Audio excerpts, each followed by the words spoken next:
নমস্কার বন্ধুরা, অন্নপূর্ণা ভান্ডারের আবেদন করেছেন কিন্তু আপনার স্ট্যাটাস রিজেক্টেড বা আন্ডার ইনকোয়ারি দেখাচ্ছে, তাহলে এই ভিডিওটি শেষ পর্যন্ত দেখুন। আজ জানাবো এই ধরনের আবেদন কি আবার ঠিক করা যাবে এবং কি করতে হবে। তো জানার জন্য নিশ্চয়ই পবিত্র টেক চ্যানেলটিকে ফলো করে রাখবেন। তো চলুন আগে বাড়ি। তো সাম্প্রতিক আপডেট অনুযায়ী অনেকেই আবেদন এখনও যাচাইয়ের জন্য আন্ডার এনকোয়ারি অবস্থায় রয়েছে, আবার কিছু আবেদন রিজেক্টেড হয়েছে। তবে রিজেক্টেড দেখালে যে আবার কোনো সুযোগ নেই এমনটা নয়। যদি তথ্য বা নথিতে কোনো ভুল থাকে তাহলে সংশোধনের সুযোগ অবশ্যই থাকতে পারে। কি করবেন আপনারা এখন? তো প্রথমে আপনাদেরকে আপনার আবেদন নম্বর বা স্ট্যাটাস ভালোভাবে দেখে নিতে হবে।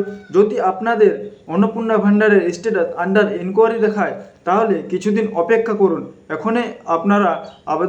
এখন আপনাদের আবেদন যাচাই চলছে। যদি সব কিছু নথিপত্র ঠিক থাকে তাহলে অবশ্যই সব নথি নিয়ে বিডিও অফিস বা গ্রাম পঞ্চায়েতে বা পৌরসভায় যোগাযোগ করুন। সেখানে যদি সংশোধনের সুযোগ থাকে তাহলে অবশ্যই সংশোধন হয়ে যাবে। আপনাদের একটা গুরুত্বপূর্ণ আরেকটা কথা বলে দিই, যে এমনি কোনো সরকারি ঘোষণা ছাড়া অন্য কোনো গুজবে কান দেবেন না।